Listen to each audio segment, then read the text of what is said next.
لو تناهيتم إلى سر الحياة وصنعتم كائنا حيا نرى لم نزد إلا يقينا بالإله لم نزد إلا يقينا رسول اللہ صلی اللہ علیہ وسلم نے فرمایا ایک صحابی سے کہ تمہارے اندر دو چیزیں ایسی ہیں جو اللہ اور اس کے رسول کو بہت پسند ہیں. لوگ اکثر کہتے ہیں نا دیوانگی کہ ہم دیوانے ہیں اس معاملے میں, ہم دیوانے ہیں, ہم نے عقل کو ایک طرف رکھ دیا ہے, ہم بالکل پاگل ہیں, اس پاگل پنے پہ ہمیں کیا ہے خوشی ہے, ہم فخر کرتے ہیں. یہ سب قرآن و سنت کے خلاف ہیں. اسلام کسی معاملے میں پاگل پنے کو پسند نہیں کرتا, کسی معاملے میں جذباتیت کو پسند نہیں کرتا. کیوں؟ نبی صلی اللہ علیہ وسلم نے ایک صحابی سے فرمایا کہ تم میں دو چیزیں ایسی ہیں جو اللہ اس کے رسول کو بہت پسند ہیں. حالانکہ نبی نے کسی کے چہرے پر اس کی تعریف کرنے سے منع کیا ہے, لیکن یہاں نبی صحابی کی تعریف کر رہے ہیں ان کے سامنے. کیوں؟ اس لیے کہ وہ اتنی قابل تعریف چیزیں ہیں کہ اللہ کے نبی نے عام اصول سے ہٹ کے ان کے چہرے پر ان کی تعریف کی کہ یہ ایسی زبردست کوالٹی ہے. جیسے آپ کو پتہ ہے نا کہ یار میں اس بندے کی اس کے منہ پہ تعریف کروں گا تو اس کے خطرہ یہ چوڑے میں آ جائے گا اور اس میں کبر پیدا ہوگا, لیکن بعض دفعہ ایسی صفت ہوتی ہے آدمی کہتا ہے یار جو مرضی ہو جائے یہ تو اس کے سامنے بیان کرنی ہے یار ایسی کوالٹی ایسی زبردست. یعنی بعض دفعہ آپ کو کسی سے حسد ہوتا ہے, جیلسی ہوتی ہے, لیکن وہ ایسا کام کر لیتا ہے آپ حسد کے باوجود کہتے ہو یار ماننا پڑے گا اس بندے نے کام بڑا خاندانی کیا. یہ بندہ جو جہلم گیا نا اور اس نے جو 48 گھنٹے کا ٹائم دیا اور پوری ٹائم دے کے تمیز سے واپس آیا, اگر آپ میں تھوڑی سی سینس ہوگی نا, آپ کو کتنا بھی حسد ہو, آپ کتنے بھی جیلسی ہو, آپ کتنے بھی ہمارے نظریات سے اتفاق نہ کرتے ہو, آپ بولو گے یار کام کیا کر دیا ہے خاندانی, اور سامنے والے کے پاس پنپنے کا کوئی موقع دیا نہیں. اب آپ کلپ ریکارڈ کراتے رہو, بیٹھتے رہو, پھینکتے رہو, بیٹھ گئے, پبلک تو اب بھی سن لے گی آپ کی. اب اس کی ایک یہی مثال آ گئی. میں اپنی تعریفیں نہیں کرتا الحمدللہ, مجھے شوق نہیں ہے, میں قابل تعریف ہوں بھی نہیں, لیکن یہ ایسا خاندانی کام ہو گیا نا کہ میرا دل کیا یار کوئی کرے نہ کرے ہم خود ہی کر لیں یار. میرا اپنا تھا, اتنا جوش میں آ گیا یار کام ہم نے کیا کر لیا ہے, خاندانی کر لیا. حالانکہ میں اپنے کسی کام کو خاندانی نہیں کہتا, ہم تو نالائق, لیکن یہ کام ٹائٹ ہو گیا تھا استاد, اتنی تمیز سے گئے ہم, کیا کدھر سے آ گیا یہ ٹاپک. چلو خیر. تو رسول اللہ صلی اللہ علیہ وسلم ان صحابی سے کیا فرما رہے ہیں, تمہارے اندر دو خصلتیں ایسی ہیں جو اللہ اور اس کے رسول کو بہت زیادہ پسند ہیں. وہ کیا ہے؟ الحلم والاناہ.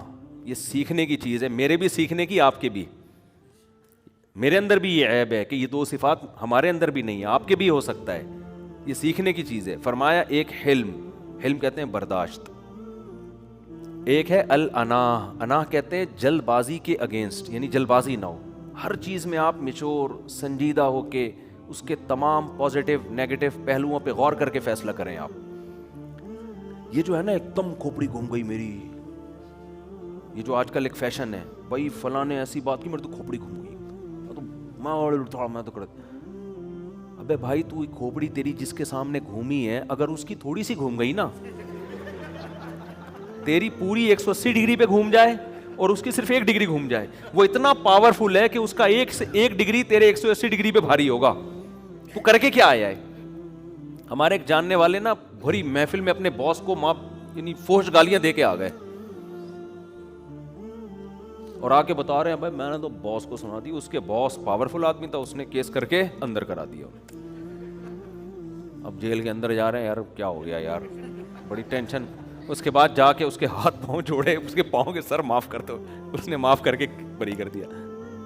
تو یہ وہ لوگ ہیں جن کی کھوپڑی کسی بھی ٹائم پہ گھوم سکتی ہے. تو یہ کوئی کمال نہیں ہے ایک دم کھوپڑی گھومتے ہیں. ٹھیک ہے آدمی بعض دفعہ مذاق میں مجازن کہہ دیتا ہے کہ میری کھوپڑی گھوم گئی, لیکن فی نفسی ہی یہ کوئی اچھا کام نہیں ہے. الحلم کا معنی برداشت. برداشت کسے کہتے ہیں؟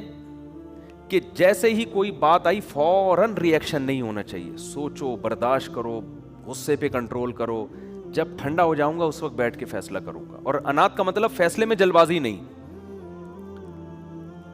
جلد بازی کا مطلب کیا ہے؟ کیا 6 مہینے بعد فیصلہ کرنا ہے آپ نے؟ نا نا نا نا نا, بعض فیصلے تو ایک دن میں کرنے ہوتے ہیں. جلد بازی کی یہ ڈیفینیشن نہیں ہے کہ فوراً فیصلہ نہیں, یا 1 سال بعد, یا 5 سال بعد, یا 10 سال بعد. نا نا نا, جلد بازی میں فیصلے کا مطلب یہ ہے کہ جب تک آپ نے کسی کام کا ارادہ کر لیا, آپ نے کر لیا کہ یار اس کا میں نے یہ ری ایکشن دینا ہے, تو اس ری ایکشن پہ جب تک اس کے تمام پازیٹیو اور نیگیٹو پہلوؤں پہ غور نہ کر لیں اچھی طرح سے, اس وقت تک آپ نے فیصلہ نہیں کرنا کہ میں نے ری ایکٹ کرنا کیا ہے. چاہے وہ 1 منٹ میں کر لیں آپ, چاہے 1 سال میں کریں. بعض لوگ 1 منٹ کے اندر تجزیہ کر لیتے ہیں, تو وہ 1 منٹ میں اگر فیصلہ کر لیں گے تو یہ جلد بازی والا فیصلہ نہیں کہلائے گا. بعض 1 سال میں بھی نہیں کر پاتے, وہ 10 سال میں بھی کریں گے تو جلد بازی والا فیصلہ کہلائے گا. نہیں آ رہی بات میرا خیال ہے. یہ کوالٹی کسی کے اندر پیدا ہو جائے تو دنیا میں اس سے زیادہ کامیاب انسان کوئی نہیں ہے. اور سب سے زیادہ یہ کوالٹی ہمارے پیغمبر صلی اللہ علیہ وسلم میں تھی. یہی وجہ ہے کہ 23 سال میں پورے عرب کی کایا پلٹ دیا آپ نے. 23 سال میں ایسے پلٹ کے رکھ دیا پورے معاشرے کو. ایک معاشرہ جس میں جہالت, ایک معاشرہ جس میں توہم پرستی, فضول نظریات, ایک معاشرہ جو بیت اللہ کے اندر 360 بتوں کو رکھ کے پوجتا ہے. تو 13 سال تو آپ دعوت دیتے رہے. لیکن کیسی پالیسی آپ صلی اللہ علیہ وسلم نے اختیار کی ہیں کہ 23 سال میں ایسا کھڑا کر دیا امت کو کہ پوری دنیا میں اسلام پھیل گیا تھوڑے عرصے کے اندر. ایسی جماعت تیار کر دی. اس میں کیا ہے, آپ نبی کی سیرت میں ہر جگہ ایک چیز دیکھیں گے, جلد بازی آپ کو نظر نہیں آئے گی, غصہ نظر نہیں آئے گا, برداشت نظر آئے گی ہر جگہ. صلح حدیبیہ دیکھ لیں نا, صلح حدیبیہ میں 400 صحابہ فدائی حملے کے لیے تیار ہیں. فدائی ہی ہے نا کہ ہم جب تک ہماری شہادت نہیں ہو جاتی ہم لڑتے رہیں گے. ایک طرف اتنا جوش, اتنی طاقت, اتنی قوت, دوسری طرف صلح کے لیے کیا ہو رہا ہے, کتنی ایسی شرطیں رکھی جا رہی ہیں جو ساری مسلمانوں کے اگینسٹ جا رہی ہیں کہ بھئی وہاں سے کوئی مسلمان ہو کے اگر مدینہ آئے گا تو اس کو فوراً واپس کیا جائے گا. ادھر سے کوئی اگر کافر ہو کے چلا گیا تو ہم واپس کرنے کے مجاز نہیں ہے. نبی نے یہ شرط مانی. کیوں؟ آپ کو پتا تھا کہ اس سے جنگ ٹل رہی ہے. جنگ ٹالنے میں جو اسلام کو فائدہ ہے وہ جنگ کرنے میں فائدہ نہیں ہے.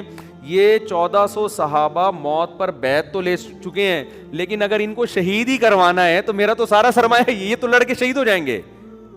آگے تو پورا عرب کھڑا ہوا ہے, کس سے لڑیں گے یہ؟ تو میں نے ان کی بھی تو حفاظت کرنی ہے نا.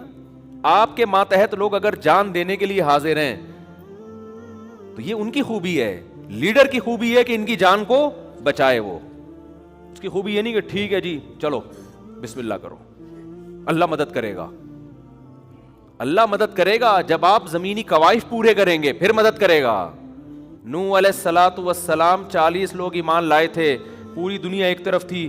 کہیں بھی نہیں ملتا کہ نوح علیہ السلام نے عالم جہاد بلند کر دیا ہو کہ ہم 40 لوگ ہیں اب ہم لڑیں گے, اللہ غالب کرے گا.